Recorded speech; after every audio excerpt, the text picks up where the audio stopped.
السلام عليكم ورحمة الله وبركاته. كل سنة وحضراتكم طيبين. ان شاء الله النهاردة كده مع بعض هنعمل طريقة جديدة للكنافة هتبهركم بجد. دي اسهل واحسن طريقة بجد ممكن تجربوها، سهلة سريعة جدا جدا، شكلها شيك جدا في التقديم. لو انت عندك عزومة مفيش بقى اسهل ولا ابسط من كده. هتقدمي القطعة كده زي ما هي، وكمان معمولة بحشوة حلوة قوي قوي، حشوة الكريمة.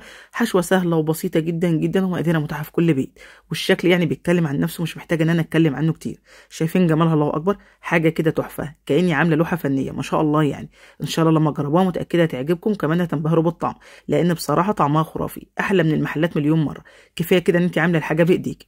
نبدأ كده في وصفتنا على طول ونشوف هنعملها مع بعض ازاي. بس يا ريت قبل ما نبدأ ادعميني كده بلايك حلو منك عشان الوصفة بتاعتي توصل لكل الناس، واتمنى لو تشيروا الفيديو اكون شاكرة لكم جدا جدا. نشوف كده اول خطوة هنعملها مع بعض هتكون ايه. اول حاجة كده هنعملها مع بعض هي الشربات. شربات الكنافة بيكون تقيل وبارد. معايا حلة بالشكل ده، هضيف فيها كده كوبايتين من السكر، وعليهم كده كوبايه ونص من الميه. معيار المج اللي انا بستخدمه بالنسبه للسوائل 250 مللتر. ضفت كوبايتين السكر، عليهم كوبايه ونص من الميه، رفعتهم معايا على النار. اول ما يبدا معايا في الغليان بضيف كده عليه عصير نص ليمونه، وبعد الغليان بسيبه كده يغلي على النار لمده 7 دقايق على نار متوسطه. واخر حاجه كده بضيفها هي الفانيليا، بضيفها في الاخر عشان ما تمررش معايا. يعني بنخليه كده بعد ما نبدا نحط الليمون، نحسب كده بالظبط 7 دقايق، وبعد 7 دقايق بتبداي تنزليه من على النار وتحطي له الفانيليا زي ما شفتي كده معايا، وتحطيه في اي حاجه عندك بحيث ان هو يبرد، لان انا طبعا عايزاه بارد. ودلوقتي هنحضر الكريمه. معايا كده كوبايتين من الحليب، والحليب هنا مغلي وبارد. هضيف ليه السكر، كل كوبايه من الحليب بضيف ليها معلقه كبيره من السكر، والكميه دي مظبوطه جدا جدا. وهضيف كده عليهم 4 معالق كبار من النشا. يبقى كل كوبايه من الحليب بنضيف ليها معلقه واحده بس من السكر ومعلقتين من النشا، لان احنا عايزين الكريمه بتاعتنا تكون طبعا قوامها تقيل. كده خلاص قلبتهم كويس جدا ورفعتهم معايا على النار. بنقلب كويس قوي قبل ما نرفعها على النار، بحيث ما يكونش فيها اي تكتلات. مجرد ما رفعتيها على النار لازم تقليب مستمر لحد ما تستوي معاكي تمام. شايفين قوامها عامل ازاي؟ حلو قوي قوي. اخر حاجه بقى بضيفها هي الفانيليا. طبعا انتم متعودين معايا دايما ان الفانيليا لازم اضيفها في الاخر عشان ما تمررش معايا.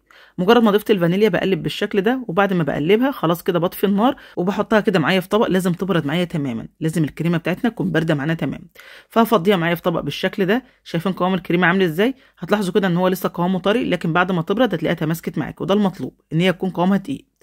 كده خلاص ضفت الكميه بتاعتي كده في طبق تمام، وهنبدا دلوقتي نشتغل في الكنافه. اهم حاجه بقى في الكنافه انك لازم تكوني حطاها في الفريزر. ليه بقى؟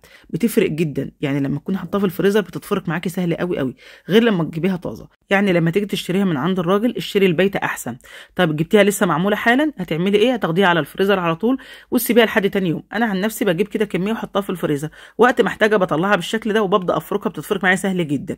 وكمان ممكن تفرميها في الكبه، بيكون فرمها ناعم وحلو قوي قوي. لكن انا بعملها بايديا كده، ما بتاخدش معايا اي وقت خالص، لان انا دي شايلاها في الفريزر. عايزه اقول لكم لها فتره، يعني مش جايباها امبارح ولا اي حاجه، لا دي ليها فتره عندي. عشان كده لما بطلعها بتتفرق معايا سهل جدا. اتمنى لو وصلتوا للمرحله دي ونسيتوا تحطوا لايك، ادعمونا كده بلايك حلو منكم عشان الوصفه بتاعتنا توصل لكل الناس. اكون شاكره ليكم جدا جدا. كده خلاص انا هعمل الكميه بتاعتي كلها كده بنفس الطريقه عشان بس ايه ما اطولش عليكم. كده خلاص انا عملتها، شايفين ما شاء الله قوامها عامل ازاي؟ كده هي جاهزه معانا تمام. هنضيف دلوقتي كده على نص كيلو الكنافه 4 معالق كبار من السكر، السكر اللي هو البودر. وهضيف دلوقتي كده عليهم نص كوبايه من السمنه السايحه زي ما انتم شايفين كده تمام. هتلاحظوا كده ان لون السمنه معايا لونها اصفر، لان انا السمنه بتاعتي وانا بسيحها بضيف ليها كركم، فده اللي بيخليها كده تدي اللون الاصفر انتم شايفينه ده.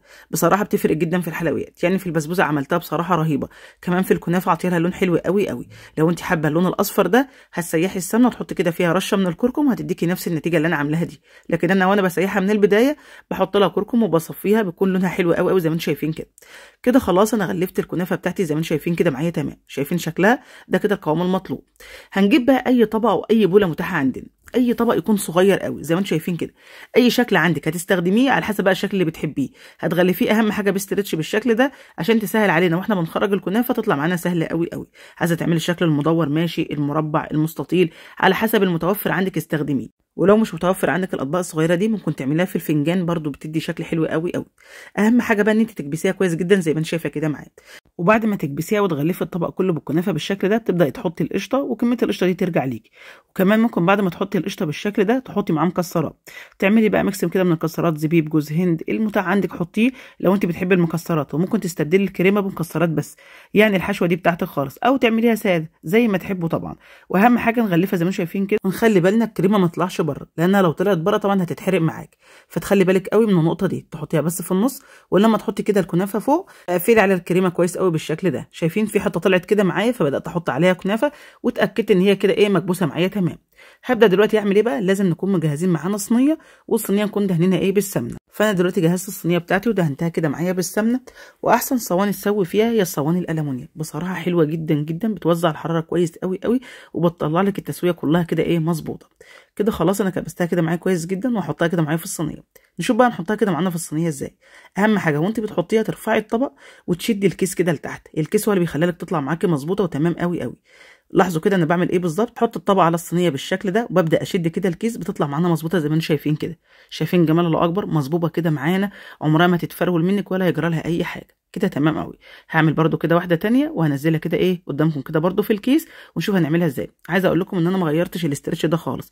هو الاسترتش ده عملت بيه كده الكميه بتاعتي كلها، عملت معايا كده بالظبط نص كيلو كنافه 9 قطع. اهم نقطه بقى مش عايزاكم تستهونوا فيها خالص، ان احنا لازم نغلف الطبق معانا كده بالاسترتش. هتقولي مثلا احطها كده على طول واقلبها، عايزه اقول لكم مش هتطلع معاكم مظبوطه خالص. يعني انا جربتها كده الاول قبل ما اعمل لكم كده الفيديو، طلعت معايا مش مظبوطه خالص، لازم هتتفرول معاكي. لكن الكيس صراحه بيظبطها جدا جدا. فانت لازم تحطي الاسترتش كده الاول، وبعد كده نكبس عليه الكنافه بالشكل اللي انتم شايفينه ده. الطريقه سهله قوي قوي، مش هتاخد معاكم اي وقت خالص. واهم حاجه القاعده تتاكدي كده ان هي فيها كميه كنافه كويسه، عشان لما تقلبيها ما تتفتحش معاكي ولا تظهر القشطه اللي انت كمان ايه هتحطيها. فانتوا زي ما انتم شايفين كده انا بقفل كده الاطراف والجوانب كويس جدا، وبعد كده بحط الكريمه بتاعتي، وبعد كده بقفل عليها. الطريقه سهله قوي قوي ما شاء الله، يعني مفيش بقى اسهل ولا ابسط من كده. وزي ما قلت لكم ممكن تعملوها في الفنجان، اي طبق صغير متوفر عندكم. بس طبعا ما ينفعش اطباق كبيره، لان لو الطبق كبير الحجم هيكون كبير قوي قوي والشكل مش هيكون ظريف. يعني كل ما تصغري حجم الطبق كل ما الشكل يطلع شيك جدا وحلو جدا جدا. كده خلاص انا حطيت الكريمه بتاعتي بالشكل ده، وهبدا برضو احط ايه كميه الكنافه كده عليها من فوق، وكده هي تبقى معايا تمام. وبعد كده نحطها كده ايه نرصها معانا في الصواني. اهم حاجه بقى في المرحله اللي انا بعمل فيها الكنافه دي نعمل ايه؟ نبدا نسخن الفرن بتاعنا على اعلى درجه حراره. تسخنيه كده على درجه حراره 200، وتدخليها على فرن ساخن جدا. عايزه اقول لكم ما بتاخدش وقت خالص. اول ما تلاقوها كده خدت معاكم لون من تحت، تبداوا تفتحوا عليها الشوايه. وطبعا الشربات بتاعنا احنا عاملينه من بدري، فهو برد معانا، بتطلع سخنه تمام، وتسقيها بالشربات البارد.